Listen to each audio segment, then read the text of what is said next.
നമസ്തേ പ്രിയമുള്ള പ്രേക്ഷകരെ, ശ്രീ മേൽപ്പത്തൂർ നാരായണ ഭട്ടപാദനാൽ വിരചിതമായ ശ്രീമൻ നാരായണീയത്തിലെ ദക്ഷചരിതം, വൃത്തവധം മുതലായ ഭാഗങ്ങൾ ചർച്ച ചെയ്യുന്ന 23-ാമത്തെ ദശകത്തിലെ 10-ാമത്തെ ശ്ലോകമാണ് നാം ചർച്ച ചെയ്യുന്നത്.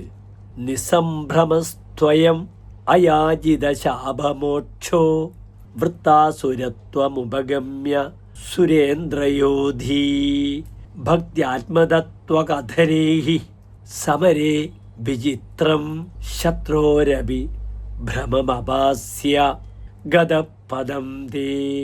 ഇനി ശ്ലോകത്തിൻ്റെ പദച്ഛേദം ശ്രദ്ധിക്കുക.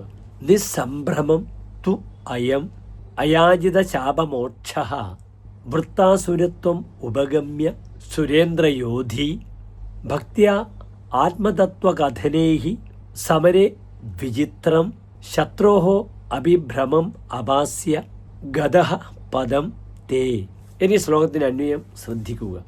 അയം തു നിസ്സംഭ്രമഃ അയാജിത ശാപമോക്ഷ വൃത്താസുരത്വം ഉപഗമ്യ സുരേന്ദ്രയോധി ഭക്ത്യാ ആത്മതത്വകഥനൈ സമരേ വിചിത്രം ശത്രോഃ അഭിഭ്രമം അപാസ്യ തേ പദം ഗതഃ.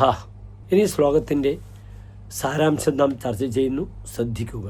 പാർവതീദേവിയാൽ ശപിക്കപ്പെട്ട ആ ചിത്രകേതുവാകട്ടെ യാതൊരു പരിഭ്രമവും കൂടാതെ ശാപമോക്ഷം യാചിക്കാതെ വൃത്താസുരനായി ജനിക്കുകയും ഇന്ദ്രനോട് യുദ്ധത്തിലേർപ്പെട്ട് വധിക്കപ്പെടുകയും ചെയ്തു.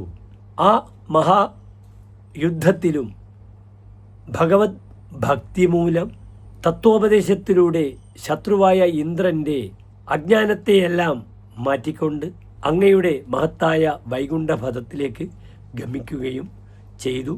അത്യാശ്ചര്യം തന്നെ എന്ന് ശ്ലോകത്തിൻ്റെ സാരം.